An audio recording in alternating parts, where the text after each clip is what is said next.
আল্লাহ তাআলা বলেন ওয়ালাকাদ খালাকনাল ইনসানা ওয়া না'লামু মা তুওয়াসওয়িসু বিহি নাফসুহু ওয়া নাহনু আকরাবু ইলাইহি মিন হাবলিল ওয়ারিদ।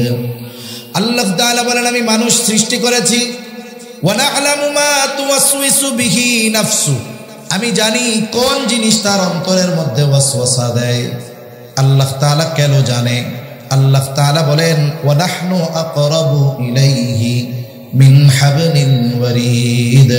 আল্লাহ তাআলা বলেন বান্দা জানার কারণ কি শোনো, আমি তোমার শাহরগের চাইতে অধিক নিকটে। আমার যত কাছে আমরা আমাদের যত কাছে তার চাইতে বেশি কাছে কে? আরো জোরে বলেন না কে? আল্লাহ আমাদের সব জানে, সব দেখে, সর্বহালতে দেখে।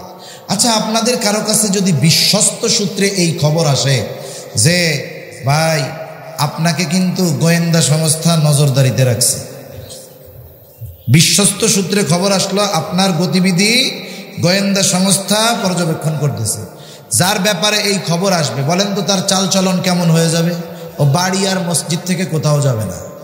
ওর মতো বুজুর্গ দেখবেন এক সপ্তাহ হয়ে গেছে আল্লাহর ওলি একবারে, কি ভয়ে যে আমাকে নজরদারির মধ্যে রাখছে, এই কথা চিন্তা করে তার জীবনের পরিবর্তন হবে। আমাদের দুনিয়ায় এমন একটা জায়গা দেখান তো যেই জায়গায় গেলে আল্লাহ তাআলা দেখবে না। এরকম 2-4টা জায়গা দুনিয়ার কোনো জায়গায় আছে? দুনিয়ার কোথাও নাই। কোনো মানুষ যদি এমন কোনো পাথরের মধ্যে গিয়ে আমল করে, ভালো কাজ অথবা মন্দ কাজ, যেই পাথরের দরজাও নাই জানালাও নাই, ওই রকম পাথরের মধ্যে গিয়ে যদি কেউ কোনো কর্ম করতে পারে, ওই কর্মটাও আল্লাহ তাআলা সুস্পষ্টভাবে দেখতে পায়। সুবহানাল্লাহ। তাহলে 1 নাম্বার চিন্তা করবো এটা যে আমার আল্লাহ তাআলা আমাকে সর্ব অবস্থায় দেখতেছে। আমরা সর্ব অবস্থায় আল্লাহ তাআলার নজরদারির মধ্যে আছি। হয়তো আমার বাবা দেখবে না আমার গুনাহ, আমার মা দেখবে না, প্রশাসন দেখবে না, ওস্তাদ দেখবে না, কিন্তু দুনিয়ায় এমন কোনো জায়গা নাই যেখানে অন্যায় করলে আল্লাহ তাআলা দেখবে না। আমার মধ্যে মানুষের ভয় যতটা কাজ করে, আল্লাহর ব্যাপারে ততটা ভয় কাজ করে না। আমার মানুষের ব্যাপারে আমি আপনি যতটা লজ্জিত হই, আল্লাহ তাআলার ব্যাপারে এতটা লজ্জিত হই না। অথচ উচিত ছিল ভয়ের দিক দিয়ে সবচাইতে বেশি ভয় আল্লাহ তাআলাকে করা, লজ্জার দিক দিয়ে আল্লাহর ব্যাপারে সবচাইতে বেশি লজ্জিত হওয়া দরকার ছিল। যদি সবচাইতে ভীতি আল্লাহর ব্যাপারে থাকতো, সবচাইতে ভীতি যদি লজ্জা যদি আল্লাহর ব্যাপারে থাকতো, প্রত্যেকটা মানুষের চরিত্র মানুষের সামনে যেমন রাতের আধারে একাকী ঘরের মধ্যেও তেমন হয়ে যাইত। আলহামদুলিল্লাহ, আলহামদুলিল্লাহিল্লাযী হাদানা লিল ইসলাম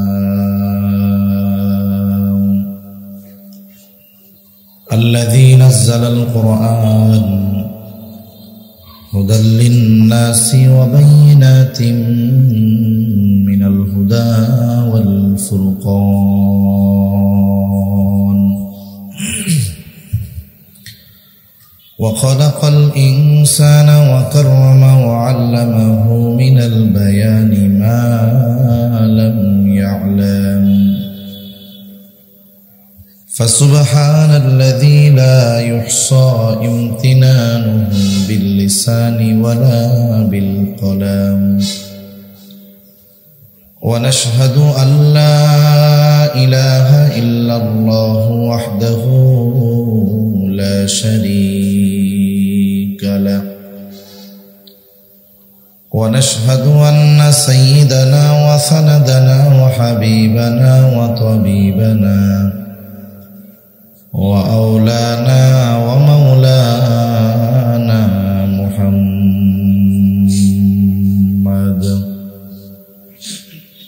صلى الله تعالى عليه وعلى آله وأصحابه وبارك وسلم تسليما كثيرا كثيرا أما بعد فأعوذ بالله من الشيطان الرجيم بسم الله الرحمن الرحيم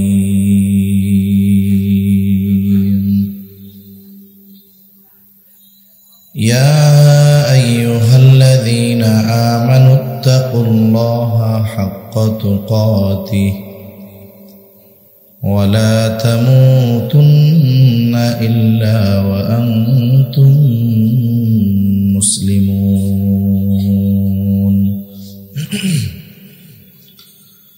وقال رسول الله صلى الله عليه وسلم اتق الله حيثما كنت وأتبع السيئة الحسنة تمحها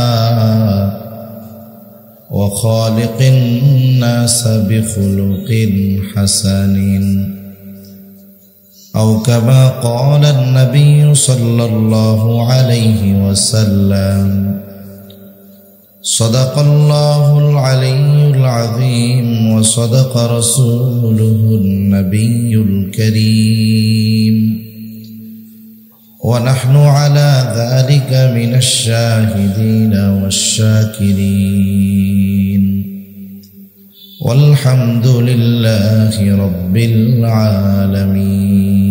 العالمين سبحانك لا علم لنا إلا ما علمتنا إنك أنت العليم الحكيم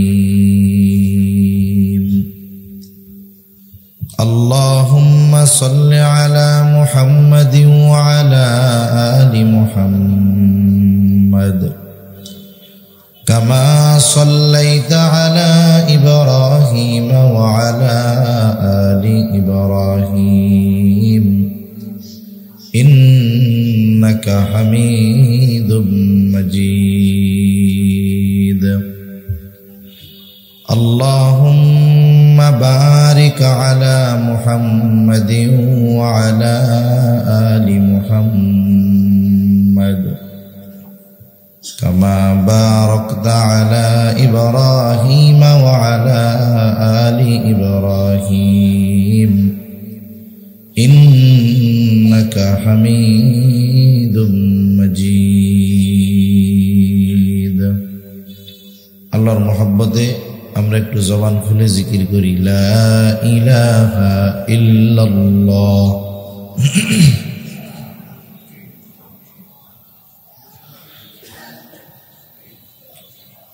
لا إله إلا الله لا إله إلا الله لا إله إلا الله لا إله إلا الله لا إله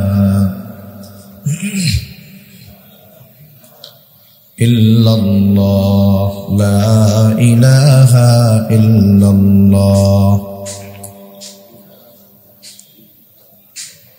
لا إله إلا الله محمد رسول الله صلى الله عليه وسلم দয়াময় আল্লাহ রব্বুল আলামিনের দরবারে অগণিত শুকর যে মহান মালিক আমাদের হায়াতে বরকত দিয়ে সুস্থ রেখে তার মহান হুকুম এশার নামাজের পরে হাদিসের ভাষায় জান্নাতের বাগানে আসার বসার কিছু কথা বলবার এবং শ্রবণ করবার সুযোগ যে মহান মালিক আমাদের দান করেছেন সে মহান মালিককে খুশি করার জন্য মহব্বতের সাথে জবান খুলে অন্তর থেকে আমরা একবার কালিমাতুশ শুকর পাঠ করি আলহামদুলিল্লাহ।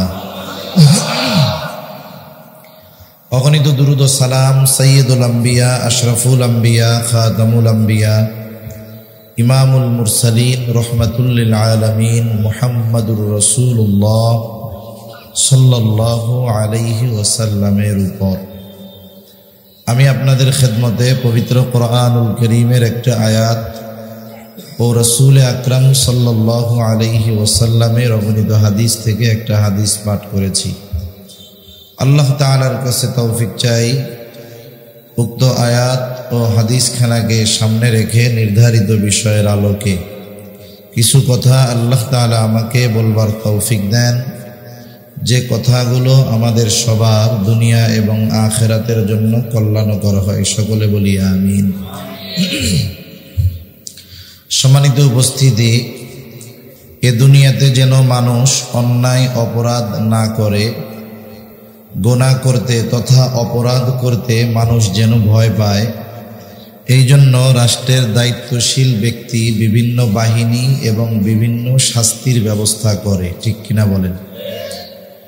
যেমন আমাদের দেশে অপরাধ নির্মূল করার জন্য যেন অপরাধ সংগঠিত না হয়, কেউ যেন অপরাধ না করে, অপরাধ করতে মানুষ যেন ভয় পায়, এই জন্য আমাদের দেশে পুলিশ বাহিনী আছে না নাই? আছে।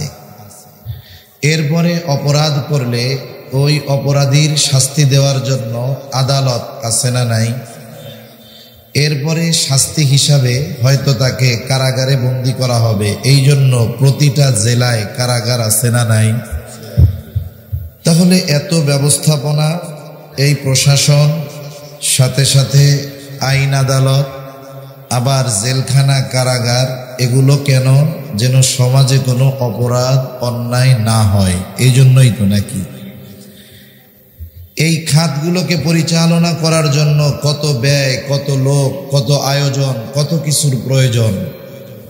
এখন আপনাদেরকে জিজ্ঞাসা করি, একটু বুঝলে জবাব দিবেন। বলেন তো, এত ব্যবস্থাপনার পরেও গোটা দুনিয়ার মধ্যে আমাদের দেশ সহ দিন যায়, অপরাধ বাড়ে না কমে? অপরাধ বাড়তেছে, পুলিশও বাড়ে, অপরাধও বাড়ে, জেলখানাও বড় হয়, অপরাধীও বাড়ে। এখন পুলিশ বেশি কোন সময় দরকার হয়? অপরাধ বেশি যখন, তখন দরকার হয়। জেলখানায় বেশি জায়গা কখন দরকার হয়? যখন অপরাধীর সংখ্যা বাড়ে তখন দরকার হয়। ঠিক কিনা? আমরা দেখি প্রতি বছর যায়, পুলিশের লোক বেশি নেওয়া লাগে, আরো প্রতি বছর নতুন নতুন নিয়োগ হয়, যা অবসরে যায় তার চাইতে বেশি নেওয়া হয়। কেন? আইন শৃঙ্খলাকে ঠিক রাখার জন্য পুলিশ বাহিনীতে লোক নিয়োগ দেওয়া হয়, অপরাধ নির্মূল করার জন্য লোক নিয়োগ দেওয়া হয়। আমরা এই সিস্টেম শত শত বছর, হাজার হাজার বছর ধরে হচ্ছে, আমরাও দেখতেছি। এত ব্যবস্থাপনার পরেও, শাস্তির ব্যবস্থা থাকার পরেও অপরাধ কিন্তু দূর হয় নাই। তাহলে আসলে অপরাধ দূর হবে কখন? মানুষ গুনাহ থেকে, অপরাধ থেকে, অবিচার, অন্যায়, জুলুম থেকে নিজেকে হেফাজত করতে পারবে তখন, যখন একটা মানুষের মধ্যে দুনিয়ার পুলিশ, আর্মি, আদালত, জেলখানা, ফাঁসির ভয় নয়, বরং একটা মানুষের মধ্যে যখন পরিপূর্ণ আল্লাহ তাআলার ভয় তার মধ্যে আসবে।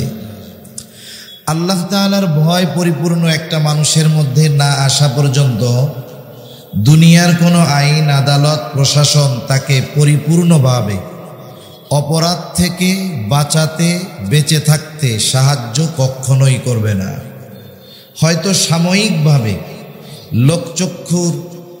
মানুষের লোকের চোখের সামনে লজ্জায়, হয়তো প্রশাসনের সামনে শাস্তির ভয়ে সে হয়তো সাময়িক গুনাহ থেকে বেঁচে থাকবে, কিন্তু তার গুনার উৎস যেখান থেকে জেগে উঠে, ওই জায়গাটা যতক্ষণ সে ক্লোজ না করতে পারবে, বন্ধ না করতে পারবে, ততক্ষণ পরিপূর্ণভাবে তার মধ্য থেকে গুনাহ বাদ দেওয়া, পরিপূর্ণভাবে দ্বীনের উপরে চলা তার দ্বারা কখনোই সম্ভব হবে না। এজন্য আমরা দুনিয়াতে অনেক জায়গায় দেখি, আমরা অনেক দেখি যে সরকারি চাকরিজীবী, কারো কারো কাছে এই গভর্নমেন্ট জব একটা স্বর্ণের হরিণ। দেখা যাবে সে একেবারে 4 ক্লাস কর্মচারী, 4র্থ শ্রেণীর কর্মচারী। আমি কাউকে ছোট করার জন্য বলতেছি না, শুধু বোঝানোর জন্য বলতেছি। আমাদের দেশে আমরা দেখেছি অনেক মানুষ যে 4র্থ শ্রেণীর কর্মচারী, তার বেতন হাইয়েস্ট কত হবে? যারা গভর্নমেন্ট জব করেন আপনারা তা ভালো মতোই বুঝেন। কিন্তু দেখা যায় এই লোক কোটি কোটি টাকার মালিক, আলিশান বাড়ি গাড়ি তার অভাব নাই।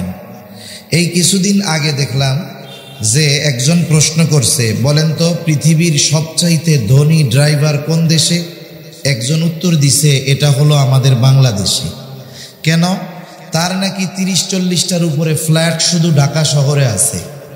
সে একজন সরকারি কর্মকর্তার ড্রাইভার ছিলেন। চিন্তা করে দেখেন, একজন ড্রাইভার যদি শত শত কোটি টাকার মালিক হতে পারে, ওই লোকটা যার ড্রাইভার সে কত হাজার কোটি টাকার মালিক, হিসাব করার কেউ নাই। কথা কি ভুল বললাম নাকি? চতুর্থ শ্রেণীর কর্মচারী, সে কোটি কোটি টাকার মালিক। আবার সমাজে এইরকম অনেক আল্লাহর বান্দা আছে, সচিবালয়ের সচিব, কিন্তু আজ পর্যন্ত তার বাবার বাড়িটা ইটের বাড়ি করতে পারে নাই, টিনের বাড়ি রয়ে গেছে। এখনো ওই লোকটা যিনি সচিব, গভর্নমেন্ট থেকে তাকে ব্যবহারের জন্য একটা গাড়ি দেওয়া হয়, নির্দিষ্ট পরিমাণ কিছু টাকা কাটা হয়। অনেক আল্লাহর বান্দা এখনো এমন আছেন, তিনি বলেন যে আমার গাড়ি লাগবে না, আমি এই গাড়ি ব্যবহার করব না, আমার বেতন থেকে টাকাটা কাটার দরকার নাই, অথবা ট্রান্সপোর্টের জন্য আমার জন্য যেই টাকাটা বরাদ্দ আছে এটা আমাকে দিয়ে দেওয়া হোক, আমি পাবলিক সার্ভিসে অথবা রিক্সায় চড়ে, লোকাল বাসে চড়ে আমি যাতায়াত করব। কেন? বলে ওই ট্রান্সপোর্টের খরচটা যদি আমি পাই তাহলে আমার পরিবারের খরচ চালাইতে একটু সহজ হবে। আমি আমার নিজের একটা অভিজ্ঞতা আপনাদের সাথে শেয়ার করি। বাংলাদেশে যেই কয় জায়গায় অল্পতে ধনী হওয়া যায়, এর মধ্যে একটা হলো যারা ইনকাম ট্যাক্সে আছে। ইনকাম ট্যাক্সের একটা জোনের তিনি উপপরিচালক, তাও ঢাকা সিটির মধ্যে।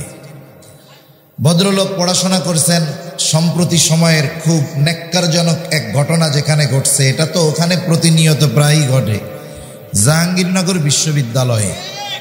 এই বিশ্ববিদ্যালয়ের ফজিলত আমি আর এখন বলতে চাচ্ছি না, কিন্তু ওই আল্লাহর বান্দা ওইখানে লেখাপড়া করছে। আমাদের ভার্সিটিগুলোর মধ্যে অনেক ভালো নেককার মুত্তাকি পরহেজগার ছাত্র ভাইয়েরা আছে। বাস্তবতা হলো এই গোনার পরিবেশে ওনারা দ্বীনের উপরে থাকার সবচাইতে বড় অবদান হলো দাওয়াত ও তাবলীগের। এটা অনস্বীকার্য, এটা অস্বীকার করার কোনো সুযোগ নেই। তা ভাই দাওয়াত ও তাবলীগের সাথে জড়িত ছিলেন, সুন্নতি লেবাস, ভালো স্টুডেন্ট, বিসিএস ক্যাডার। এরপরে চান্স পাইছেন উনি ইনকাম ট্যাক্সে।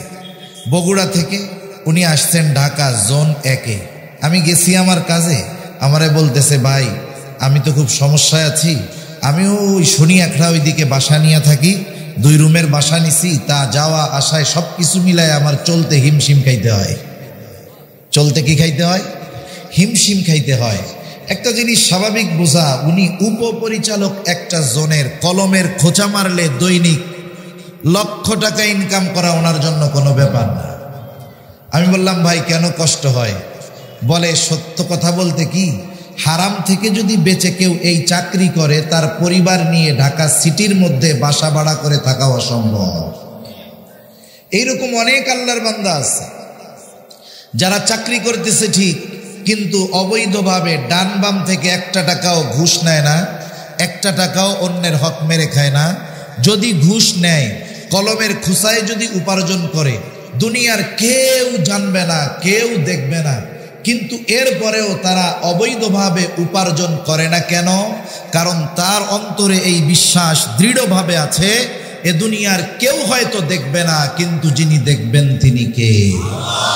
আরো জোরে বলেন না কে? এখন দেখেন, দুর্নীতি দমন কমিশন এদেশে আছে না নাই? কয়েকদিন আগে দেখলাম দুর্নীতি দমন কমিশনের প্রধান যিনি, উনি নাকি দুর্নীতির সাথে জড়িত, ওনার তদন্তের জন্য আর একটা কমিটি দরকার। এভাবে যদি বাই চেন কমিটি হইতেই থাকে, দেশের সবাই তো কমিটি হয়ে যাবে, কে কারটা ধরবে? গ্রামের ভাষায় বলে আর কি, এটার কোনো ভিত্তি নাই, সরিষা দিয়া নাকি ভূত ছাড়ায়। ভূত বলতে কিছু নাই, এটা গ্রামের কথা। এখন একজন দেখি কি সরিষা দিয়া ভূত ছাড়াবে কোথায়? ভূতই সরিষার মধ্যে বসে রয়েছে। আপনি কাকে দিয়ে দুর্নীতি ছাড়াবেন? আসলে সেই তো বড় দুর্নীতিবাজ, ঠিক কিনা বলেন? এখন প্রশ্ন হলো, এত প্রসেসের পরেও কেন অন্যায় অপরাধ যায় না?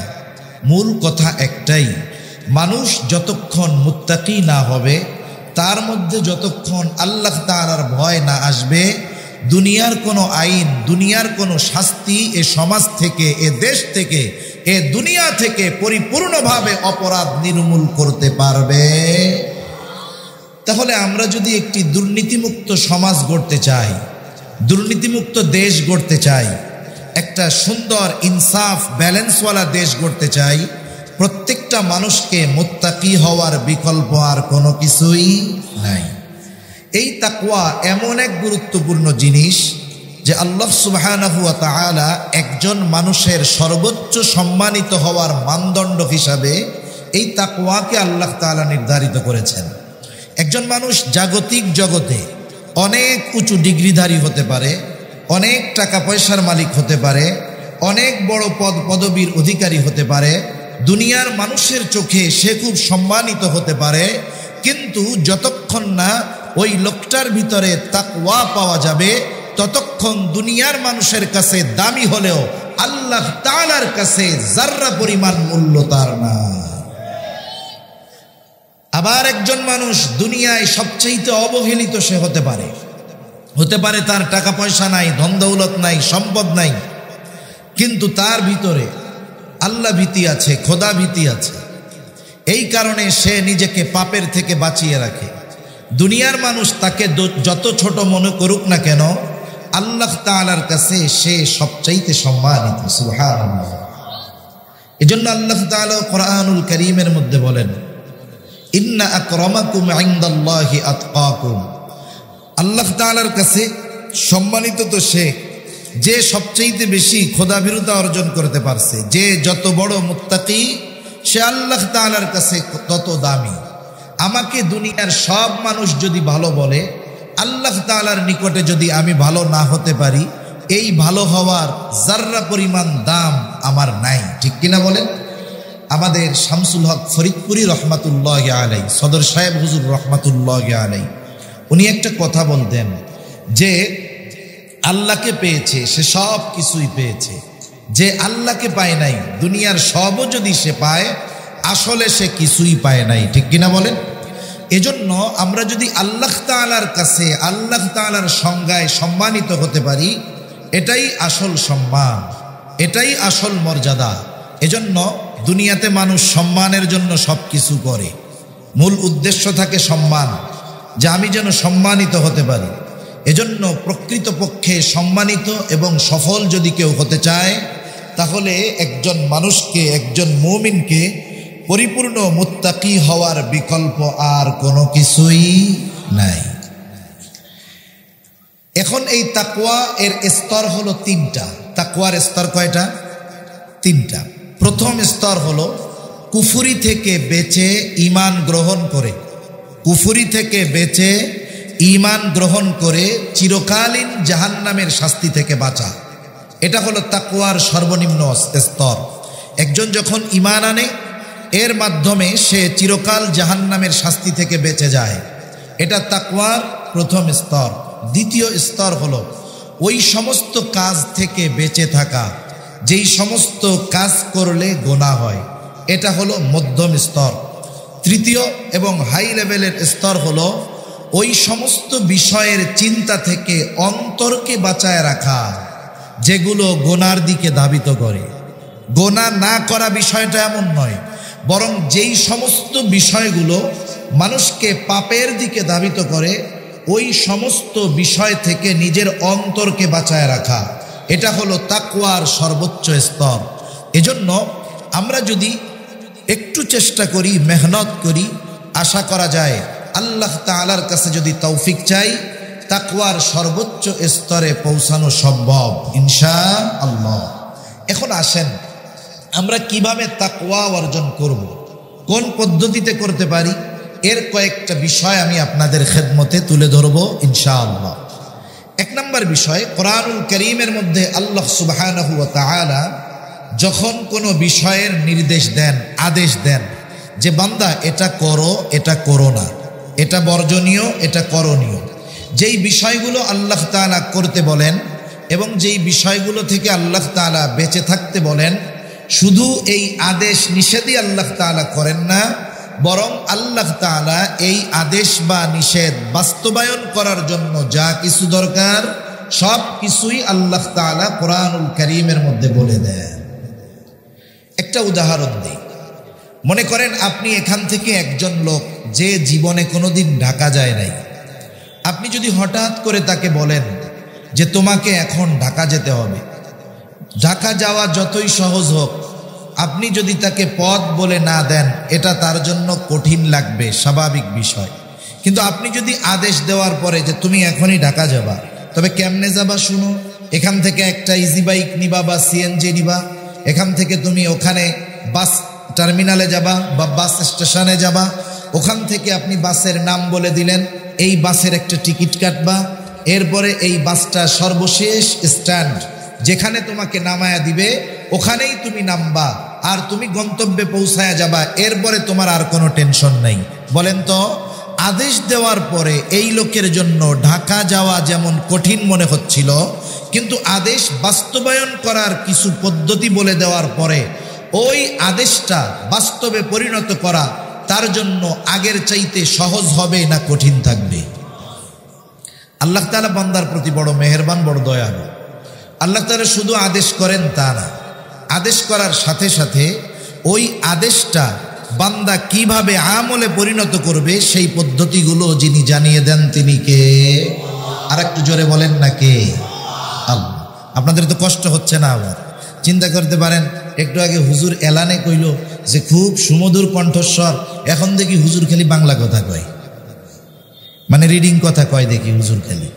যেমন ওই যে একজন মক্কা শরীফ গেছে না, যে কয় সূরা ফাতিহা আর আজানটা বাংলায় দেয় আর সবার ভিতরে।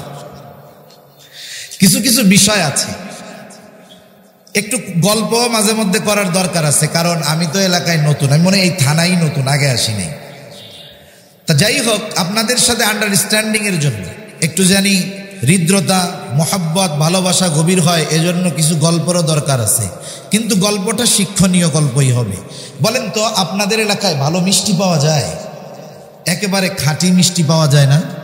পাওয়া যায়। মনে রাখবেন, মিষ্টি যতই খাঁটি বলুক না কেন, ওর মধ্যে কিছু না কিছু ডুপ্লিকেট করতেই হয়, এটা ছাড়া উপায় থাকে না। এখন আসেন, আপনি যখন মিষ্টি খান, বলেন তো মিষ্টি খাইতে কেমন লাগে? একটু জোরে বলেন। মজা লাগে। স্বাদটা কেমন লাগে? মিষ্টি খাইতে কেমন লাগে? মজা লাগে। মজা। ভালো লাগা আর মজা লাগার মধ্যে তফাৎ আছে। ভালো লাগাটা এক জিনিস, মজা লাগা আর এক জিনিস। মজা টের পাওয়ার জন্য ওই জিনিসের স্বাদ আস্বাদন করতে হয়, আর ভালো লাগাটা এটা চোখের হতে পারে, অন্তরের হতে পারে। এখন মিষ্টি খাইলে মজা লাগে, মজা, ঠিক কিনা বলেন? আমারে বলেন তো, মিষ্টি খাইলে উপকারটা কি হয়? উপকার আছে? অধিকাংশ ক্ষেত্রে ক্ষতি। আপনি সুগার, চিনি, যেই চিনিগুলো দেয় এগুলোর তো হোয়াইট, এই সাদা বিষ বলে, এইগুলাকে হোয়াইট পয়জন বলে। এটা দিয়ে যদি আমারে আপনারে মিষ্টি বানায় খাওয়ায়, স্বাভাবিক বিষয় এই মিষ্টি মজা লাগলেও উপকার হবে। বরং ডায়াবেটিক্স রোগী যদি এই মিষ্টিটা খায়, মজা লাগবে ঠিক, ক্ষতিটা কত বড় হবে চিন্তা করছেন? এখন অনেক সময় আছে এইরকম মিষ্টি জিনিস মজা লাগে কিন্তু আসলে উপকার হয় না, এরপরেও আমরা খাই। কিন্তু আপনাকে যদি এক গ্লাস করলার রস দেওয়া হয়, বলেন তো এটা কি মজা লাগবে? তিতা লাগবে না? বলেন তো খাইতে খারাপ লাগবে না?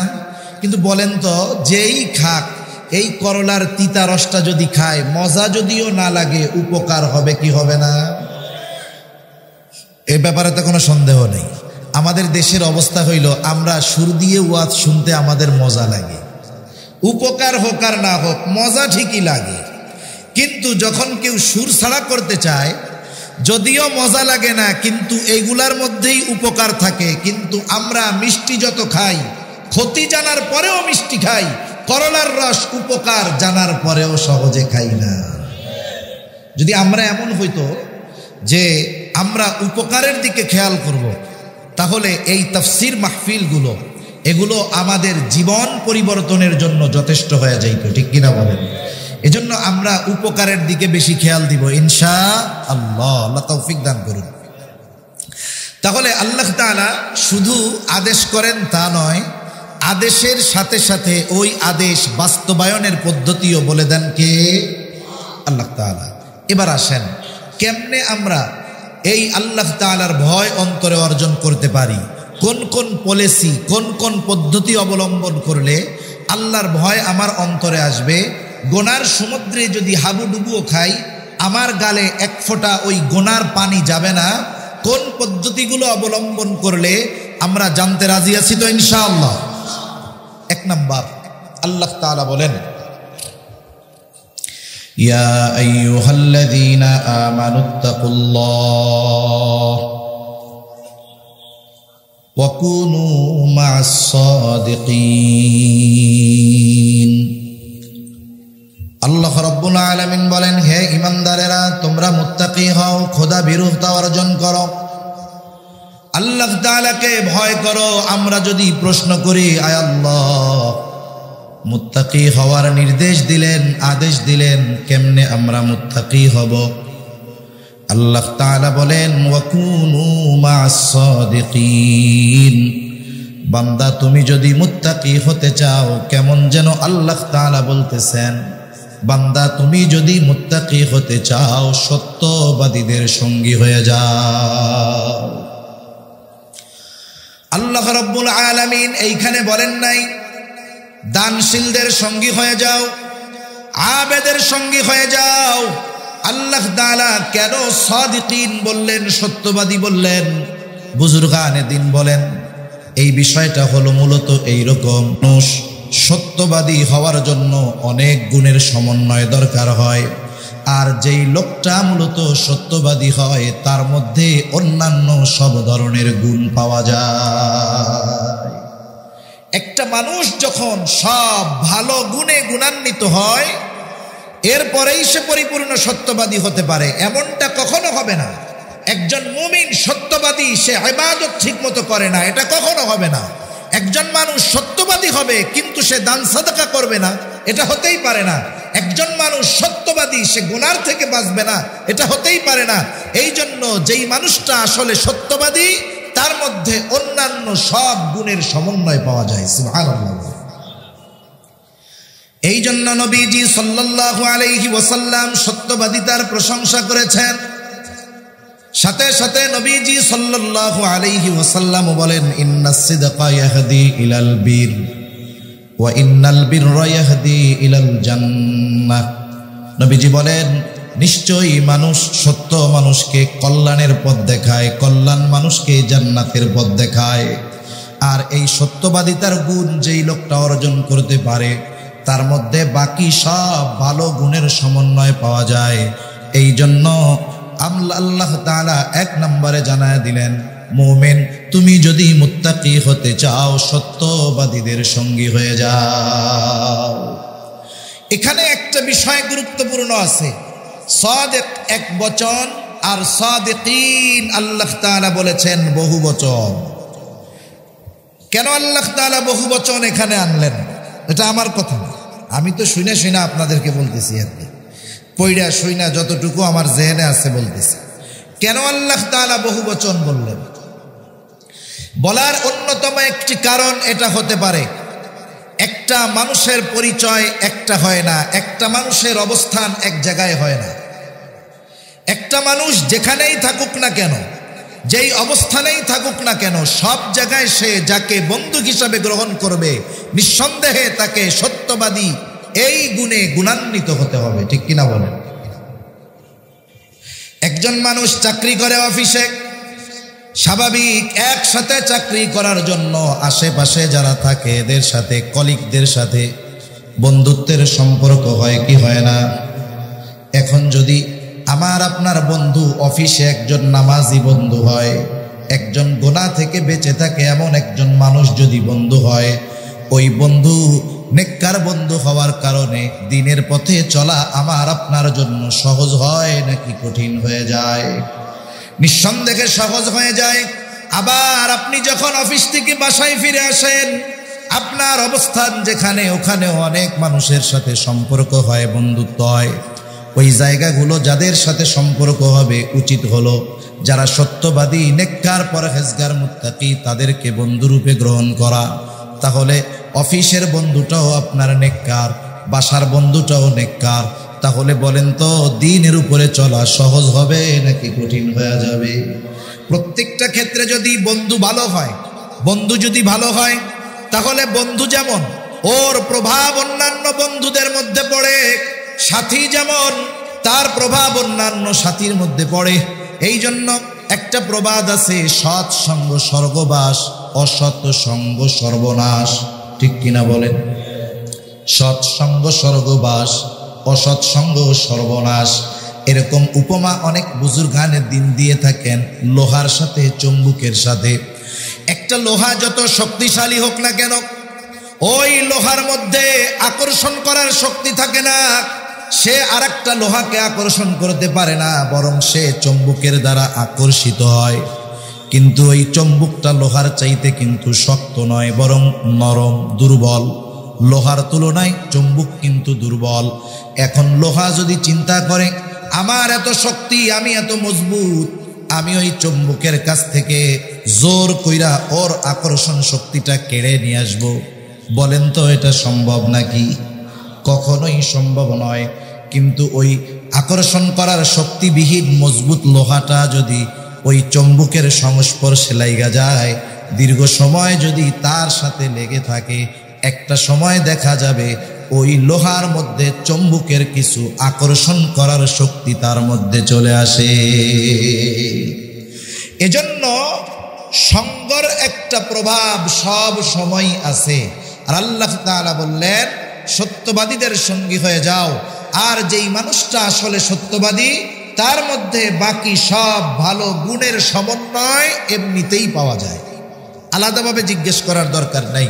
একটা উদাহরণ দিলে বুঝতে সহজ হবে বিষয়টা কেমন। মনে করেন একটা ছেলে এক এলাকায়, কেউ ওই এলাকার উচ্চ শিক্ষিত নাই। আগের আমলের গ্রামের মানুষেরা, এখনো গ্রামের অনেক মুরব্বীরা মনে করে ম্যাট্রিক আইয়া এটা মনে হয় অনেক বড় শিক্ষিত কেউ। গ্রামের মানুষ এখনো অনেক জায়গায় এরকম ভাবে, প্রত্যন্ত অঞ্চলে। তা ওই গ্রামের একজন শহরে লেখাপড়া করে বিসিএস ক্যাডার হয়েছে, ভার্সিটি থেকে অনার্স মাস্টার্স সব কমপ্লিট করছে, বিসিএস ক্যাডার হয়েছে, বড় সরকারি চাকরি পেয়ে গেছে। এখন ওই লোকটা যখন গ্রামে গেছে, আশেপাশের সব মানুষ তাকে দেখতে আসছে যে আমাদের গ্রামে একজন উচ্চ শিক্ষিত মানুষ। এখন সবাই দেখে কথাবার্তা বলে চলে গেছে, একজন মুরব্বী দাঁড়িয়ে আছে। সবাই চলে যাওয়ার পরে মুরব্বীকে দেখে ওই বিসিএস ক্যাডার বলতেছে, চাচা আপনি কি কিছু বলবেন নাকি? বলে, হ্যাঁ বাজান, আমি তোমার কাছে একটা কথা জানতে চাইছিলাম। এখন ওই চাচা জানে যে ম্যাট্রিক আইএ পাস করলে সে অনেক উঁচু শিক্ষিত। তা বলতেছে, বাজান তুমি কি লেখাপড়া করছো? উনি বলতেছে যে আমি ভার্সিটি থেকে অনার্স মাস্টার্স কমপ্লিট করছি, সাথে সাথে বিসিএস শেষ করে এখন আমি একটা সরকারি চাকরি করতেছি। চাচা বলতেছে, বুঝলাম তুমি অনার্স মাস্টার্স পাস করছো, তুমি বিসিএস ক্যাডার হইছো বুঝলাম, কিন্তু বাবা তুমি কি আইএ পাস করছিলা? এখন আমারে একটু বলেন তো, একজন মাস্টার্স কমপ্লিট করা ছেলেকে যদি কেউ প্রশ্ন করে তুমি কি ম্যাট্রিক পাস করছিলা, এই প্রশ্নটা বোকামি না? কারণ সে ওই পর্যন্ত যাওয়ার জন্য এই ধাপগুলো সফলতার সাথে অতিক্রম করা লাগছে। এজন্য একটা মানুষ যখন সাদেক হয়ে যায় পরিপূর্ণ, ওই পর্যন্ত পৌঁছাতে গিয়ে তাকে অন্যান্য গুণাবলী অর্জন করে এরপরে ওই জায়গায় পৌঁছানো লাগে। এজন্য কেউ যদি প্রকৃত সত্যবাদীদের সঙ্গী হয়ে যায়, অন্যান্য সকল ভালো গুণ আস্তে আস্তে তার মধ্যে চলে আসে। কি বলবো, অনেক উপমা উদাহরণ দেওয়া যাবে। একজন ভালো মানুষ, সত্যবাদী মানুষের সঙ্গ কতটা প্রভাব মানব জীবনে পড়তে পারে এটা আপনাদের বলার প্রয়োজন হবে না। আজকে এশার আগে দেওয়ানার হজরত এখানে বয়ান করে গেছেন, একজন জেনারেল শিক্ষিত মানুষ, ঠিক কিনা বলেন? হারদুই হজরতের সোহবতে থাকছেন দেওয়ানার একজন জেনারেল শিক্ষিত মানুষ, নামের সাথে হজরত যোগ হয়ে গেছে, ঠিক কিনা গণ? এখন হয়ে গেছে দেওয়ানা হজরত। দেশের হাজারো উলামা ইকরাম ওই যে হারদুই হজরতের কাছ থেকে যেই আকর্ষণ নিজের মধ্যে নিয়েছেন, সেটা পাওয়ার আশায় দেশের হাজারো উলামা ইকরাম ওনার সংস্পর্শে আসে না নাই? এই যে কিছুদিন আগে আরাক আল্লাহর ওলি মারা গেছে, প্রফেসর হজরত রহমাতুল্লাহ আলাইহি হামিদুর রহমান, বিসিএস ক্যাডার। বুয়েটের প্রফেসর হাফেজি হুজুর রহমাতুল্লাহি আলাইহির সোহবতে থেকে এত দামি হয়ে গেছে, নামি হয়ে গেছে প্রফেসর হযরত। দেশের হাজারো উলামা ইকরাম ওনার সংস্পর্শে গেছে। উনি যেই আকর্ষণটা হাফেজি হুজুর রহমাতুল্লাহি আলাইহির থেকে লাভ করেছেন, ওনার থেকে ওই আকর্ষণগুলো অর্জন করার জন্য দেশের হাজারো উলামা ইকরাম ওনার সোহবতে গিয়েছেন। এই জন্য বাস্তব কথা হইল, একটা মানুষ যদি বাস্তবেই প্রকৃত মুত্তাকি হতে চায়, প্রকৃত আহলুল্লাহ তথা সাদিকিনদের সঙ্গ ছাড়া কখনোই সম্ভব নয়। এটা অসম্ভব। অর্জিত হতে পারে কিন্তু বাস্তবটা অর্জিত হবে না। আপনাদেরকে তো আর দামি শব্দ চেনানো লাগবে না। দামি শব্দের নাম শুনছেন? শুনে নাই মনে হয়। দামি শব্দের নাম শুনেন নাই? যেমন দামি মোবাইল, দামি নির্বাচন, দামি প্রার্থী, এসব বলে কিছুই শোনে না। শুনছেন না? এখন মনে করেন দামি কাকে বলে? দামি হইল অরিজিনালটার দেখতে হুবহু কিন্তু আসলে অরিজিনাল না। বুঝেন নাই? সোহবতবিহীন মুত্তাকি বুজুর্গ দেখতে ওই রকম বুজুর্গের মতো, কিন্তু এটা দামি বুজুর্গ, অরিজিনাল বুজুর্গ নয়। সেজন্য আল্লাহ তাআলা এক নম্বরে বললেন, মুমিন যদি মুত্তাকি হতে চাও তাহলে সাদিকিনদের সঙ্গী হয়ে যাও। 2 নম্বর, আল্লাহ তাআলা কোরআনুল কারীমের আরেক জায়গায় বলেন, ইয়া আইয়ুহাল্লাযীনা আমানুত্তাকুল্লাহ, হে ঈমানদারেরা তোমরা আল্লাহ তাআলাকে ভয় করো। আমরা যদি প্রশ্ন করি, আল্লাহ কেমন করে আপনাকে ভয় করব, মুত্তাকি হব, খোদা ভীরুতা অর্জন করব? আল্লাহ তাআলা বলেন, ওয়াকুলু কওলান সাদীদা, সোজা কথা বলো, সত্য কথা বলো। দেখেন সাদিকিনদের সাথে এই কথা বলার সম্পৃক্ততা আছে না নাই? এজন্য আমাদের সব সময় সত্য কথা, হক কথা, বাস্তব কথা বলায় অভ্যস্ত হতে হবে। আমরা ঘুরাইয়া ফিরাইয়া সত্যকে মিথ্যা বানায়া, মিথ্যাকে সত্য বানায়া এটা বলার চেষ্টা করব না। কারণ মিথ্যা যদি আমরা বলি, এটা হলো সকল গুনাহের মা। মিথ্যা কি বলেন? সকল গুনাহের মা। এজন্য মিথ্যা ছাড়বো, আমরা সোজা সাপটা কথা বলবো, সত্য কথা বলবো, হক কথা বলবো, এবং জবানের যত গুনাহ আছে সব গুনাহ থেকে এই জবানকে আমরা পবিত্র রাখবো, ইনশাআল্লাহ। রাখবো তো? এরপরে আল্লাহ তাআলা আরেক জায়গায় বলেন, ইয়া আইয়ুহাল্লাযীনা আমানুত্তাকুল্লাহ, আল্লাহ তাআলা বলেন, হে ঈমানদারেরা তোমরা মুত্তাকি হও। আমরা যদি জিজ্ঞাসা করি, আল্লাহ মুত্তাকি কেমনে হব, আল্লাহ তাআলা কেমন যেন জবাব দিয়ে বলেন, ওয়াল তানদুর নাফসুম মা কদ্দামাত লিগাদ। আল্লাহ তাআলা বলেন, তুমি তোমার আগামীর দিকে নজর দাও, যে তুমি ওই আগামীর জন্য কি প্রেরণ করেছ। ভবিষ্যতের দিকে নজর দাও, তুমি ওই জায়গার জন্য কি প্রেরণ করেছ। প্রত্যেকটা মানুষের ভবিষ্যৎ 2 প্রকার হয়। কয় প্রকার? জোরে বলেন, কয় প্রকার? কথা কি বুঝতেছেন না কষ্ট হইতেছে? প্রত্যেকটা মানুষের আগামী তথা ভবিষ্যৎ কয় প্রকার হয়? 2 প্রকার। ইকোটা বন্ধ করে দেন। ইকোটা আছে? প্রত্যেকটা মানুষের ভবিষ্যৎ কয় প্রকার? 2 প্রকার। একটা হলো সুনিশ্চিত ভবিষ্যৎ, আর একটা হলো অনিশ্চিত ভবিষ্যৎ। একটা হলো সুনিশ্চিত ভবিষ্যৎ, আর একটা হলো অনিশ্চিত ভবিষ্যৎ। এখন আসেন অনিশ্চিত ভবিষ্যৎ কোনটা আগে জানি। অনিশ্চিত ভবিষ্যৎ হলো এই দুনিয়ার ভবিষ্যৎ। অনেকেই এখানে আছেন হয়তো গভর্নমেন্ট জব করেন, সরকারি চাকরি করেন। সরকারি চাকরির একটা নিয়ম হলো প্রতি মাসে তার জন্য নির্ধারিত যেই বেতন আছে, ওই বেতন থেকে নির্দিষ্ট কিছু অংশ কেটে রাখা হয়। রাখা হয় না? এই টাকাটা আপনারা দিবে কখন? চাকরি শেষ হবে যখন তখন। অথবা অনেকে আছে এক্সট্রা ভাবে প্রতি মাসে 1000-2000 টাকা ব্যাংকে জমায়। কেন? বলে চাকরি আছে এখন জমাই, চাকরি যখন থাকবে না তখন এই জমানো টাকাগুলো দিয়ে উপকৃত হব। সরকার টাকাটা কেন জমায়?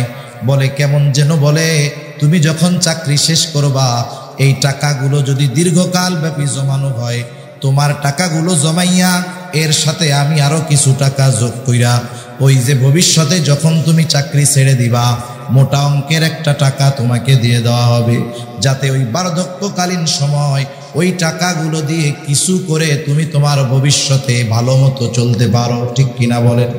এখন বলেন তো, যেই লোকটার বেতন থেকে টাকা কেটে জমানো হয় এবং যেই লোকটা প্রতি মাসে 2000 5000 টাকা করে ভবিষ্যতে ভালো থাকার জন্য টাকাটা জমায়, এই যে যেই ভবিষ্যতে ভালো থাকার জন্য সে টাকা জমাইতেছে, বলেন তো ওই ভবিষ্যতে গিয়া ওই টাকার দ্বারা সে উপকৃত হতে পারবে কি পারবে না, এর কোনো গ্যারান্টি আছে নাকি?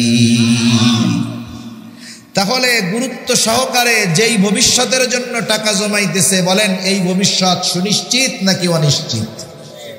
নিঃসন্দেহে অনিশ্চিত।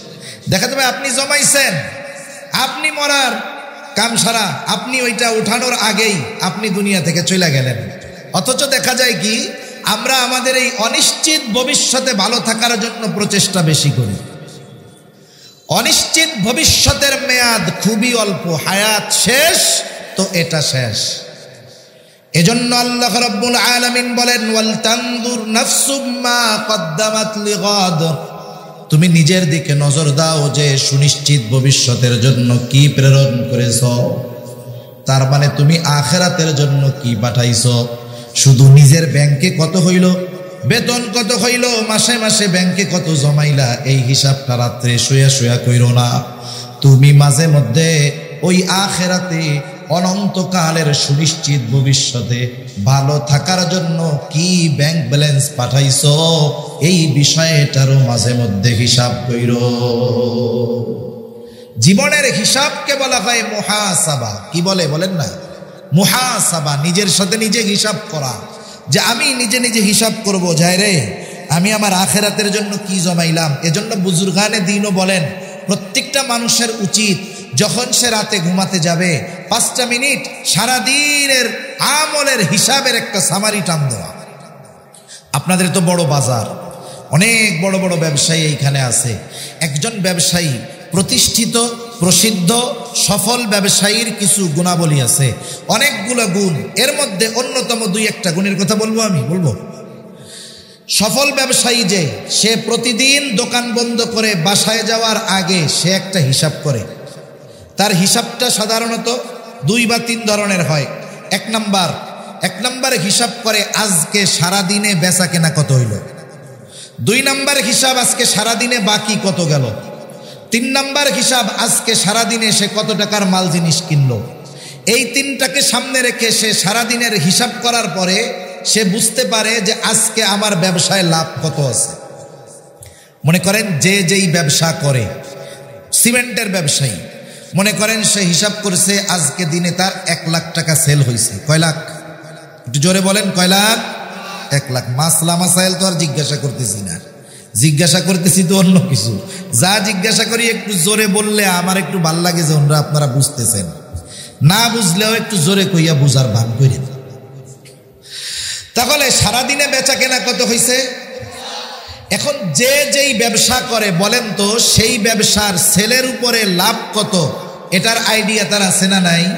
তার হিসাব আছে 1 লাখ টাকায় 20,000 টাকা তার ব্যবসা হবে, লাভ হবে। এখন বাকির খাতা টান দিয়া দেখে বাকি গেছে 30,000। তাহলে আজকের দিনে 20,000 লাভ ছিল, বাকি 30,000 গেল। তার মানে লাভের টাকা কি তার পকেটে আছে? লাভের টাকা তো নাই, বরং মূল পুঁজি থেকে আরো 10,000 অন্যের পকেটে আছে। সে চিন্তা করতেছে বাকির আর এক নাম তো ফাঁকি। এই গতিতে যদি ব্যবসা চলে তাইলে তো আমার ব্যবসা 1 মাসে শেষ। এবার সে চিন্তা করবে আমার 1 লক্ষ টাকা সেল বেচা কেনা দরকার নাই, আমি 30,000 বাকি বাদ দিয়ে দিব, আমার বিক্রয় হবে 70,000। 70,000 যদি বিক্রি হয় তাহলে আমার 14,000 নগদ লাভ থাকবে। 1 লাখ টাকা বেচা 30,000 বাকি দিয়া লাভ আর আসল অন্যর পকেটে না দিয়া 70,000 টাকা বিক্রয় করে 14,000 টাকা নিজ পকেটে থাকাই নিরাপদ। ঠিক কিনা বলেন? হিসাবের পরে সে দোকানের কর্মচারীরা কি বলবে? এরকম বলবে, এই আগামীকাল থেকে আমার আব্বা ইসাও যদি বাকি চায় খবরদার দিবি না। অন্যরা তো বাপ, আমার বাপ চাইলেও কি দিবা না, বাকি দিবা না। এই যে ব্যবসায়ী রাতের বেলায় হিসাব ক্লোজ করার পরে আগামী দিন তার ব্যবসার পলিসি নির্ধারণ করে এরপরে বাড়িতে যায়। এই ধরনের ব্যবসায়ী স্বল্প পুঁজি নিয়ে ব্যবসা শুরু করলেও এক সময় তার ব্যবসা বিরাট পরিধি লাভ করে। কিন্তু কিছু দোকানদার আছে দেখবেন অনেক পুঁজি নিয়ে ব্যবসা শুরু করছে, কিন্তু জীবনেও খাতা কলম ধরে না, দোকান অগোছালো রেখে বেহিসাবি দোকান বন্ধ করে চলে যায়। দেখবেন 50 লাখ টাকা নিয়ে ব্যবসা শুরু করছে, 1 বছর না যাইতেই ওনার দোকানে খালি ডিব্বা ছাড়া আর কোনো কিছুই নাই। এমন দোকানদার তো 2-4 জন আপনারা দেখেন নাই, দেখছেন? এখন দেখেন দুনিয়ার লাইনে একজন মানুষ যদি তার দুনিয়ার ওই কর্মের হিসাবটা যথাযথভাবে করে তাহলে সে সফল ব্যবসায়ী হতে পারে। আরে আখিরাতের লাইনে একজন মানুষ যদি তার জীবনের আমলের হিসাব যথাযথভাবে করে নিঃসন্দেহে সে আখিরাতে একজন সফল মানুষ হবে, ঠিক কিনা? এজন্য আমাদের জীবনের সাথে হিসাব করার দরকার। এটাকে বলা হয় মুহাসাবা। আমি আপনি যখন রাতের বেলায় শুতে যাব, বুজুর্গানে দিন বলেন, আমি 5টা মিনিট সময় যদি চোখ বন্ধ করে সারা দিনের কর্মের উপরে নজর দেই, আমি আমার সারা দিনের কর্মের একটা হিসাব বের করে ফেলতে পারবো যে আজকে সারা দিন আমার দ্বারা কতটা অন্যায় হলো, সারা দিন আমার দ্বারা কতটা ভালো কাজ হলো। দেখা গেল আজকের দিনে মন্দ কাজ বেশি, ভালো কাজ কম। একজন মানুষ যখন রাতের বেলা ঘুমোতে যায়, বিছানায় যায়, সে বিছানায় যেই চিন্তা নিয়ে যায়, যেই কর্ম নিয়ে বিছানার সাথে সেই পিঠটা লাগায়, তার গোটা রাত ওই চিন্তা আর ওই কর্মের প্রভাব তার উপরে বিস্তার লাভ করে। কিন্তু আফসোস, এখন আমরা শোয়ার আগে মোবাইল ধরি, এরপরে শুই, এইটার প্রভাব চলে সারা রাত আমাদের উপরে, ঠিক কিনা বলেন? কতজন তো আছে এই প্রভাবে তাদের আর ঘুমই আসে না। যখন আজানের সময় হবে সুবহে সাদিক, এইবার শয়তান আইসা পাও টিপে কয়, দোস্ত এবার ঘুমাও, সব শেষ, উঠবে সকাল 12টার, দুপুর 12টার সময়।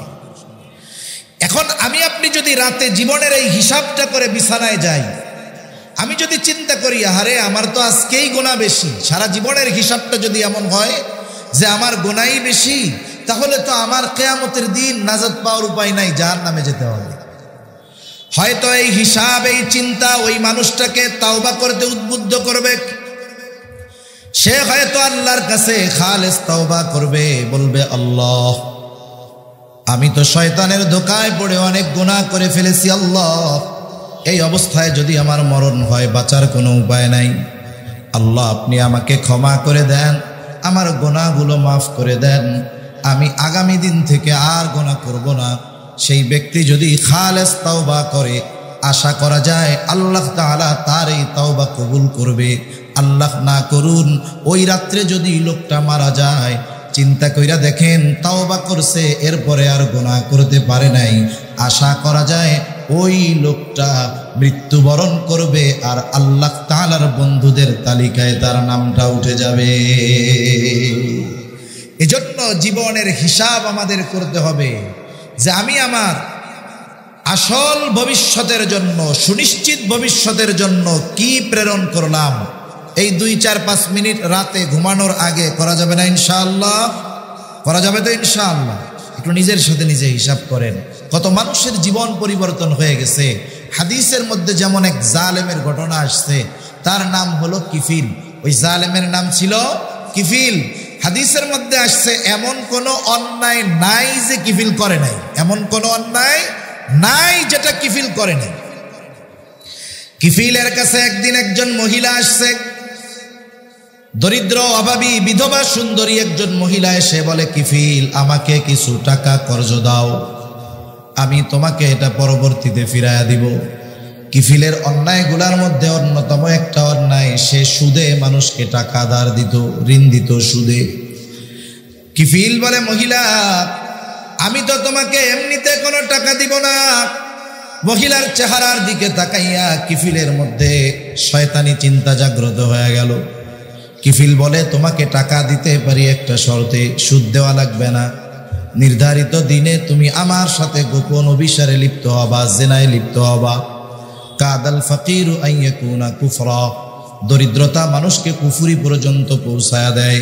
এই জন্য আমার আপনার পাশে আমার আপনার সমাজে আশেপাশে অনেক মানুষ এমন দেখতে পাওয়া যাবে যারা অপরাধের সাথে জড়ায় গেছে, এই অপরাধের সাথে শখে জড়ায় নাই। দেখা যাবে এই অপরাধের সাথে জড়ানোর পেছনে অন্যতম কারণ হলো তার অভাব। অপরাধী সবাই অপরাধ শখ করে করে না, অনেক মানুষ অভাবের কারণে তারা অপরাধের সাথে জড়িত হয়। আমি যদি সচ্ছল হই, আমার প্রতিবেশী যদি অভাবের তাড়নায় অপরাধের পথ বেছে নেয়, আমি জানি সে অভাবী দরিদ্র, আমি সচ্ছল, তাকে সহযোগিতা করলাম না। সমাজের মানুষ আমরা সচ্ছল, ওই দরিদ্র লোকটাকে সহযোগিতা করলাম না, সে এক সময় গুনার পথ বেছে নিল, পাপের পথ বেছে নিল। মনে রাখবেন, ওই লোকটা অভাবে পড়ে পাপ করে আল্লাহর আদালতে একা অপরাধী হবে না, সমাজের সচ্ছল মানুষকেও সেই দিন অপরাধীর কাঠগড়ায় দাঁড়াতে হবে। এই জন্য বিষয়গুলো আমাদের খেয়াল রাখার দরকার। ইসলাম সামাজিক বিষয়গুলোকেও খুব গুরুত্ব সহকারে প্রেজেন্ট করছে। আমাদের না জানার কারণে আমরা বুঝি না। আমরা একজন অপরাধ করছে তার সমালোচনা করতে পারি শুধু, কিন্তু ফাইন্ড আউট করি না 10 জনে মিলে যে এই গুনার সাথে জড়িত হওয়ার কারণ কি, চুরির সাথে জড়িত হওয়ার কারণ কি, ছিনতাইয়ের সাথে জড়িত হওয়ার কারণ কি। বসেন 10 জন 20 জন 50 জন মিলে, ওকে ডেকে বলেন কারণ কি। ও যখন বলবে অভাবের তাড়নায় করি, আপনারা 20 জন মিলে সচ্ছল মানুষ যাকাতের টাকা দিয়ে ওর একটা রিক্সা কিনে দেন। একটু তদারকিতে থাকেন, রিক্সাটা কিনে দিয়ে বলেন, বাবা উপার্জনের জন্য যেহেতু এতকাল এই কাজগুলো করছো, আমরা তোমাকে সবাই মিলে রিক্সাটা কিনে দিলাম, খবরদার ওই কাজের সাথে আর যেও না। আমাদের মন মানসিকতা যদি এরকম হতো, তাহলে সমাজ থেকে অনেক অপরাধ নির্মূল করা আমাদের জন্য সামাজিকভাবে সহজ হয়ে যাইত, ঠিক কিনা বলেন? এইবার ওই মহিলা আসছে, আইসা বলে কিফিল টাকা দাও। কিফিল বলে যদি আমার সাথে নির্ধারিত দিনে জেনায় লিপ্ত হও, টাকা দিতে রাজি আছি। দরিদ্রতা মানুষকে কুফরি পর্যন্ত পৌঁছায়া দেয়। মহিলা অভাবের কারণে, প্রয়োজনের কারণে তার শর্তে রাজি হয়ে গেল। নির্ধারিত দিনে জালেম কিফিল হাজির। মহিলাকে বলতেছে, মহিলা তুমি যেই প্রতিশ্রুতি দিয়েছিলে সেই প্রতিশ্রুতি তুমি আদায় করো। এইবার হাদিসের মধ্যে আসছে মহিলার একেবারে কাছে চলে গেছে জালেম কিফিল, কিন্তু মহিলা থরথর করে কাঁপতেছে। এই দৃশ্য দেখে জালেম কিফিল বলে, মহিলা তুমি কেন কাঁপতেছো, কেন ভয় পাইতেছ? আমি তো তোমাকে জোর করি নাই, তুমি নিজেই তো এই শর্তে রাজি হয়েছ। তাহলে তোমার কান্নার কারণ কি, এই ভয়ের কারণ কি? মহিলা বলে, ও কিফিল, আমি জীবনে কখনো এই ধরনের পাপের সাথে জড়িত হই নাই রে কিফিল। আমি শুধুমাত্র অভাবের তাড়নায় তোমার কাছ থেকে ওই টাকাগুলো নিয়েছিলাম। আমি বাধ্য হয়ে তোমার কাছে ওই বিষয়ের স্বীকৃতি দিয়েছিলাম। আমি তো এই ভয়ে কান্না করি রে কিফিল। আজ যদি তোমার সাথে এই অপকর্ম করার পরে আমার মৃত্যু হয়, কিয়ামতের দিন আল্লাহ তাআলার সামনে আমাকে একজন জিনাকার হিসাবে উপস্থিত হওয়া লাগবে। আমি শুধুমাত্র এই ভয়ের কারণে কান্না করতেছি। এতটুকু কথা জালেম কিফিলের কর্ণকুহর দিয়ে হৃদয় পর্যন্ত পৌঁছায় গেল। তার অন্তরের পরিবর্তন ঘটে গেল। জালেম কিফিল হয়তো চিন্তা করতেছে, আহারে আমি তো এমন কোনো অন্যায় নাই যেইগুলা করি নাই। আর মহিলা একটা গুনাহ করবে তাও স্বেচ্ছায় নয়, বরং বাধ্য হয়ে। এর কত ভয়! 60 দিরহাম মহিলাকে সে কর্জ দিয়েছিল। জালেম কিফিলের মধ্যে পরিবর্তন ঘটে গেল, তার অন্তর তাওবার দিকে ধাবিত হলো। কিফিল বলতেছে, মহিলা যাও, আমি তোমাকে যেই 60 দিরহাম দিয়েছিলাম এটা সাদকা করে দিলাম, মাফ করে দিলাম। আর শুনে নাও, আগামীতে আমি আর এমন কোনো অন্যায়ের সাথে জড়িত হব না, গুনাহ করব না। জালেম কিফিল তাওবা করে বাড়িতে গেল। ঘটনাক্রমে ওই রাত্রে জালেম কিফিল দুনিয়া থেকে চলে গেল। জালেম কিফিল মারা গেছে। এখন সমাজে অনেক মানুষ আছে যারা জালেম, এরা মৃত্যুবরণ করলে মুখে মুখে মানুষে ইন্না লিল্লাহ কয়, মনে মনে কয় আলহামদুলিল্লাহ, আল্লাহ আরো আগে মরল না কেন। এরকম লোক তো আমাদের দেশে 2-4 জন মনে হয় নাই। কোন এলাকায় অভাব নাই, ওইগুলা মরলে মানুষ জোরে ইন্না লিল্লাহ কবে, মনে মনে তাসবিহ গুনতে গুনতে আলহামদুলিল্লাহ বলবে যে আল্লাহ এই জালেমরা আরো কেন 10 বছর আগে দুনিয়া থেকে নিলাম। সেজন্য জীবন এমন গঠন করার দরকার যে আমার মৃত্যুতে যেন মানুষ কান্না করে। এমন কথা না বলে যে বাচ্চি। জালেম কিফিল মারা গেছে, মানুষের মধ্যে আনন্দ মিছিল শুরু হয়ে গেছে। সকলে বলে জালেম কিফিল মরছে, ভালো হয়েছে। কিন্তু আল্লাহ তাআলা জানায় দিলেন না, কিফিলকে আর জালেম বইল না, কারণ কিফিল তওবা করছে, কিফিলের তওবা আল্লাহর কাছে কবুল হয়ে গেছে। কিফিল এখন আর জালেম নাই, কিফিলের নামটা আল্লাহ তাআলা তার প্রিয় বান্দাদের তালিকায় অন্তর্ভুক্ত করে দিয়েছে। সেজন্য মানুষের মুহাসাবা, জীবনের হিসাব, তার জীবনের গতিপথ পরিবর্তনের কারণ হতে পারে কি পারে না? সেজন্য আমরা আমাদের জীবনের হিসাব করব তো ইনশাআল্লাহ। 4 নম্বর পদ্ধতি, গুনাহ থেকে বাঁচার তথা মুত্তাকি হওয়ার, তাকওয়া অর্জন করার 4 নম্বর পদ্ধতি, আমি যখনই যেই কোনো কাজ করতে যাব না কেন, আমি সর্বদা এই চিন্তা রাখবো, আমার কর্ম দুনিয়ার কেউ দেখুক আর না দেখুক, দেখেন কে? আরো জোরে বলেন না কে? আল্লাহ তাআলা বলেন, ওয়ালাকাদ খালাকনাল ইনসানা ওয়া না'লামু মা তুওয়াসওয়িসু বিহি নাফসুহু ওয়া নাহনু আকরাবু ইলাইহি মিন হাবলিল ওয়ারিদ। আল্লাহ তাআলা বলেন, আমি মানুষ সৃষ্টি করেছি, ওয়া না'লামু মা তুওয়াসওয়িসু বিহি নাফসুহু, আমি জানি কোন জিনিস তার অন্তরের মধ্যে ওয়াসওয়াসা দেয়। আল্লাহ তাআলা কেন জানে? আল্লাহ তাআলা বলেন, ওয়া নাহনু আকরাবু ইলাইহি মিন হাবলিল ওয়ারিদ। আল্লাহ তাআলা বলেন, বান্দা জানার কারণ কি শোনো, আমি তোমার শাহরগের চাইতে অধিক নিকটে। আমার যত কাছে, আমরা আমাদের যত কাছে, তার চাইতে বেশি কাছে কে? আরো জোরে বলেন না কে?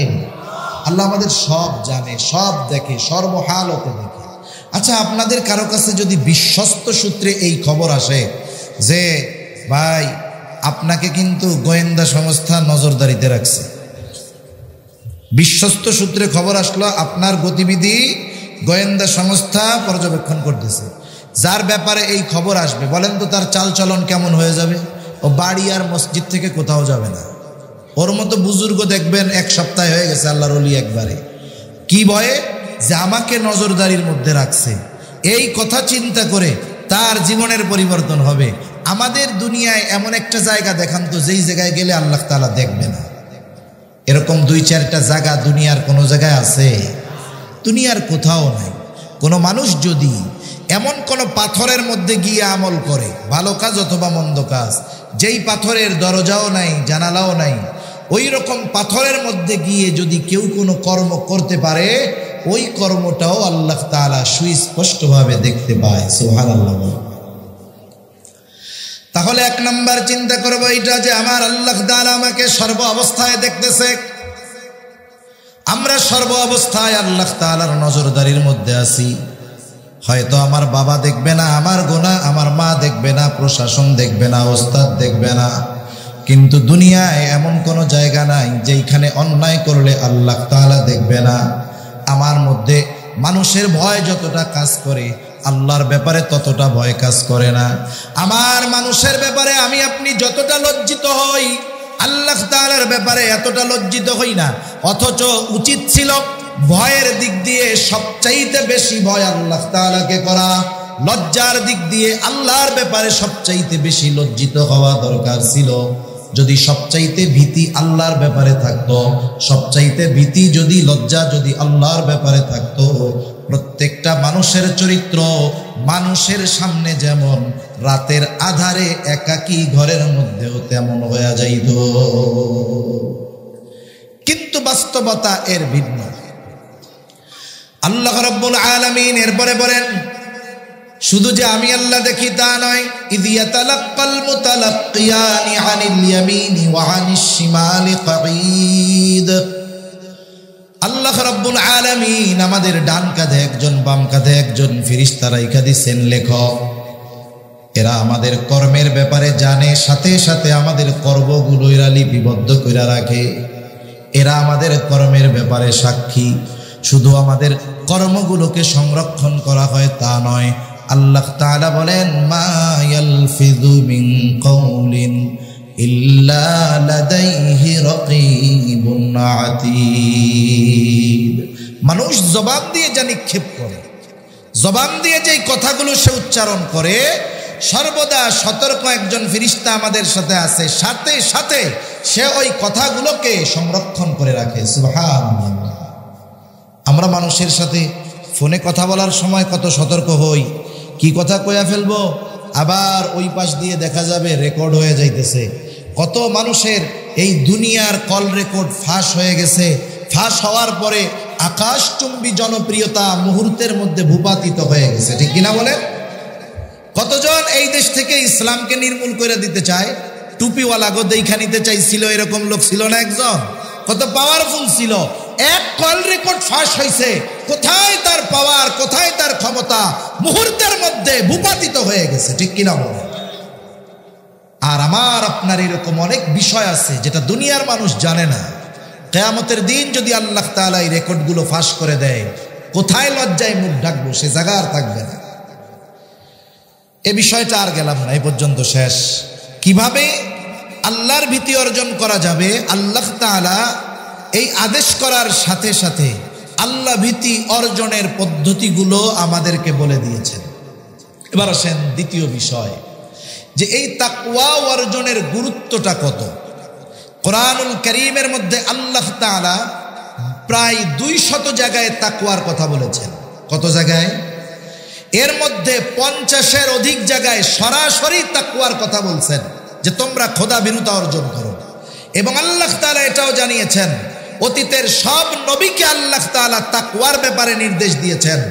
এর দ্বারাই বোঝা যায় যে একটা মুমিনের জন্য পরিপূর্ণ মুত্তাকি হওয়া, খোদা ভীরুতা অর্জন করা কতটা জরুরি, এর দ্বারা এটা মোটামুটি অনুধাবন করা যায়, ঠিক কিনা বলে? এখন আমরা তো আসলে দুনিয়ায় লাভ খুঁজি। একটা জিনিস করব, যদি আমার লাভ না থাকে আমি কোথায় করব এটা? এক জায়গায় আমি একদিন এক চেয়ারম্যান সাহেবরে বলতেছি, এক মসজিদের জন্য, স্কুলে ছেলেরা নামাজ পড়ে, নামাজের জায়গাটা নোংরা হয়ে গেছে, টিন টুন ভেঙে গেছে, কিছু ছেলে নামাজ পড়ে, তাদের নামাজের জায়গাটা সংরক্ষণ করার দরকার। একজন চেয়ারম্যান সাহেব খুব দানবীর শুনছি, আমি ওনারে গিয়ে বলতেছি যে আপনার পাশের এলাকায় একটা মসজিদে কিছু টিন দরকার, একটু সংরক্ষণ করার দরকার, চারদিকে দেয়াল দিলে হয়তো 1000-20-30 টাকা, এরকম 20-30 হাজার টাকা হলে হয়ে যাবে, আপনি একটু সহযোগিতা করেন। আপনি তো অনেক জায়গায় দেন এলাকার মসজিদে। এখন জিজ্ঞাসা করে, ওইটা কি আমার ইউনিয়নে? আমি বললাম না, আপনার ইউনিয়নে না, তবে আপনার পাশের এলাকায়, 1 গ্রাম পরেই, আপনার গ্রামের পরেই, যদিও একবারে সীমান্তে। তা বলতেছে, আমি তো আমার ইউনিয়নের বাইরে দান সদকা করি না। তাই দান সদকা কি আল্লাহর জন্য করে? বুঝেন নাই? এ দান সদকা কার জন্য করছে? এই দান সদকা করেছে ভোটের জন্য। ওরাও দান করে ঠিক, লাভ কোথায় আছে এইটা দেখা। কিছু মানুষ আছে এইরকম, দান করে ঠিক, আখিরাতের লাভের জন্য নয়, দুনিয়ার লাভের জন্য। তাহলে দেখেন, দুনিয়ার সবাই লাভ খুঁজে। এখন আসেন, আল্লাহ তাআলার যত বিধিবিধান আছে, আদেশ নিষেধ আছে, বলেন তো এই বিধিবিধান আদেশ নিষেধ মানলে লাভ আছে না নাই? বাস্তবতা হলো দুনিয়ার লাভও আছে, আখিরাতের লাভও আছে। উলামায়ে কেরাম যদি সময় নিয়ে আলোচনা করেন, প্রত্যেকটা ইবাদতের দুনিয়ার লাভ আর আখিরাতের লাভ ওনারা বর্ণনা করতে পারবেন দীর্ঘ সময় নিয়ে। কিন্তু বিষয় হলো, আমরা ইমানদার, আমরা দুনিয়ার জন্য করব না, কর্মগুলো করব আখিরাত পাওয়ার জন্য, আর দুনিয়া আল্লাহ এমনিই আমাদেরকে দিয়ে দিবেন, ঠিক কিনা বলেন? এখন এই মুত্তাকি যদি হয়, দুনিয়ার লাভ আছে না নাই? দুনিয়াতে মানুষের যদি দুইটা বিষয়ের গ্যারান্টি দেওয়া হয় যে এই 2 বিষয়ে তোমার কোনো চিন্তা নাই, তাইলে দেখবেন ওই দুনিয়ায় ওই মানুষটা ওই দুনিয়ার মধ্যে সবচাইতে সুখী মানুষ। আচ্ছা আসেন, একজন মানুষকে যদি বলা হয় এই দুনিয়ায় তোমার রিজিকের কোনো চিন্তা নাই। রিজক এটা ব্যাপক অর্থবোধক একটি শব্দ। বাংলাতে ধরেন জীবন উপকরণ, এই জীবন চালাতে যত কিছু প্রয়োজন সব কিছুর ব্যবস্থা করা হবে, টেনশন কইরো না। দ্বিতীয়, এই দুনিয়াতে যত বিপদ আপদ আসুক না কেন টেনশন করবা না, ওই বিপদ থেকে বের হওয়ার রাস্তা তোমার হয়ে যাবে। এখন এই 2 বিষয়ের গ্যারান্টি কোনো মানুষ যদি দুনিয়ায় পেয়ে যায়, বলেন তো দুনিয়ার কোনো টেনশন চিন্তা তার কি আর থাকবে? থাকবে না। কেউ যদি এই দুইটা জিনিসের গ্যারান্টি আল্লাহর কাছ থেকে পেতে চায়, তাহলে আল্লাহ তাআলা বলেন ওয়ামাইয়াত্তাকিল্লাহা ইয়াজআল লাহু মাখরাজা ওয়া ইয়ারযুকুহু মিন হাইথু লা ইয়াহতাসিব। আল্লাহ তাআলা বলেন যে আল্লাহ তাআলাকে ভয় করে, ইয়াজআল লাহু মাখরাজা, তার দুনিয়া আখিরাতের যত মুসিবত হোক না কেন ওই মুসিবত থেকে বের হওয়ার ব্যবস্থা আল্লাহ তাআলা করে দিবে। 2 নাম্বার ওয়ায়ারযুকুহু মিন হাইথু লা ইয়াহতাসিব, আর তাকে আল্লাহ তাআলা এমন জায়গা থেকে রিজিকের ব্যবস্থা করে দিবে যে সে সেটা কল্পনাও করতে পারবে না। কল্পনাতীত জায়গা থেকে রিজিকের ব্যবস্থা হবে। বিপদ আপদ মুসিবত থেকে উদ্ধার হওয়ার বাঁচার রাস্তা আল্লাহ তাআলা ইনশাআল্লাহ দুনিয়াতে করে দিবে। সুবহানাল্লাহ।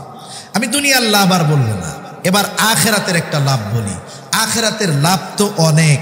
আল্লাহ তাআলা মাফ করবেন, মুত্তাকিদেরকে একেবারে আহ্বান করে করে জান্নাতের মধ্যে প্রবেশ করানো হবে। ওয়াসিকাল্লাযীনা ইত্তাকাউ রাব্বাহুম ইলাল জান্নাতি যুমারা। এখন আসেন স্পেশালিটি তাদের কি হবে? আল্লাহ তাআলা তাদেরকে স্পেশালিটি যেটা দিবেন, যে আল্লাহ সুবহানাহু ওয়া তাআলা ইন্নাল মুত্তাকিনা ফি জান্নাতি ওয়া নাহার ফি মাকআদি সিদকিন ইনদা মালিকিম মুকতাদির। আরে আল্লাহ তাআলা তো জান্নাতে প্রবাহিত নহর তো দিবেনই, সাথে সাথে আল্লাহ সুবহানাহু ওয়া তাআলা তার পাশে বসার জন্য মুত্তাকিদের স্পেশাল চেয়ারের ব্যবস্থা করে দিবে। এ দুনিয়াতে একজন মানুষ একজন বিখ্যাত মানুষের পাশে বসার জন্য কত চেষ্টা করে না? আহকামুল হাকিমিনের পাশে বসার ব্যবস্থা আল্লাহ করে দিবে। ছোট্ট একটা গল্প বলে আমি আলোচনা শেষ করব। আমাদের আল্লামা আহমদ শফি রহমাতুল্লাহি আলাইহি হযরত একবার সফরে যাবেন টেকনাফে। এখন বড় আয়োজন করতেছে ওলামায়ে কেরাম। একজন লোক দেখছে যে এত বড় আয়োজন কাকে নিয়ে, কাকে কেন্দ্র করে, তা বলতেছে যে আমাদের তৎকালীন সময়ের আমির হেফাজত আল্লামা শাহ আহমদ শফি দামাত বারকাতুহুমুল আলিয়া আসবে, এই জন্য আমাদের এই আয়োজন। তা বলতেছে আপনাদের খরচ কত হবে? তা সব খরচ দিয়ে তারা একটা বলছে 14-15 লক্ষ টাকা খরচ হবে। লোকটা বলতেছে যে আমি সব খরচ দিয়ে দিব, আরো বেশি লাগলে দিব, দ্বিগুণ লাগলে দিব, তবে একটা শর্তে। কি শর্তে? বলে আমাকে একটু হুজুরের পাশে বসার ব্যবস্থা করে দিতে হবে, হুজুরের সাথে এক দস্তরখানে খাওয়ার ব্যবস্থা করে দিতে হবে। কর্তৃপক্ষ চিন্তা করছে এইটুক কাম করানো কোনো ব্যাপার হইল নাকি? এতে তো যদি আমাদের সব খরচ বহন করে তাইলে কোনো টেনশন নাই। দেখেন আফসোসের বিষয় হলো হুজুর ওই প্রোগ্রামে যাইতে পারেন নাই। এখন আমি যেই বিষয়টা বোঝানোর জন্য বলতেছি, যাওয়ার প্রতিক্রিয়া কি হয়েছে সেটা ভিন্ন। যেই বিষয়টা আমি বোঝানোর জন্য বলতেছি যে দেখেন দুনিয়ার একটা মানুষের পাশে থাকার জন্য, পাশে একটা চেয়ার পাওয়ার জন্য, সাথে বসে একটু খাওয়ার জন্য একটা মানুষ 20 লক্ষ টাকা ব্যয় করতে পিছপা হয় নাই। আরে মিয়া, আমরা আল্লাহর পাশে আসন পাওয়ার জন্য এই দুনিয়ায় গুনাহমুক্ত জিন্দেগি গড়তে পারবো না ইনশাআল্লাহ? কারা কারা তৈরি আছেন? নারায়ে তাকবীর, নারায়ে তাকবীর। আল্লাহ তাআলা আমাদের সকলকে গুনাহমুক্ত জিন্দেগি গঠনের তৌফিক দান করুন। আল্লাহ তাআলা সকল প্রকার গুনাহ থেকে বেঁচে থাকার হিম্মত আমাদের দান করুন। এ দুনিয়া থেকে মৃত্যুর আগে পরিপূর্ণভাবে মুত্তাকি হয়ে বিদায় নেওয়ার তৌফিক আল্লাহ দান করুন। সকলে বলি আমিন। ওয়া আখিরু দাওয়ানা আনিল হামদুলিল্লাহি রাব্বিল আলামিন। আসসালামু আলাইকুম ওয়া রাহমাতুল্লাহি ওয়া বারাকাতুহু।